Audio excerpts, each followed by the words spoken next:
আমি এই ভবিষ্যৎ নেতৃত্বকে বলে দেই, ভবিষ্যৎ যারা ক্ষমতায় আসবে তাদের বলে দেই, যারা ভবিষ্যতে ক্ষমতায় আসতে চাও তাদের বলি, ভবিষ্যতে ক্ষমতায় আসবে এমন দলের নেতাকর্মীদের বলি, ভবিষ্যতে ক্ষমতায় আসবে যে দলের পেছনে তোমরা মেহনত করতেছো তাদেরকেও বলি, ইমাম আলেম ওলামাদের বিরোধিতা কইরো না।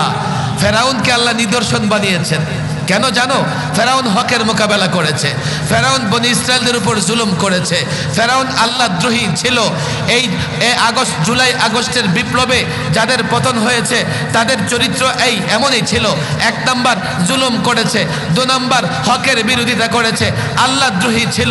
আল্লাহ রসুল কাউকে ছেড়ে তারা কথা বলে নাই, তারা নিদর্শন হয়ে থাকবে, ফিরবে না। কিয়ামত পর্যন্ত লোকেরা ইতিহাস চর্চা করবে আর বলবে এ কারণে তাদের পতন হয়েছে। ভবিষ্যতেও যদি কেউ ক্ষমতায় এসে এই 3 কাজ করে, আল্লাহর কসম তাদের পতনও ফেরাউনের উত্তরসূরিদের মতো হবে।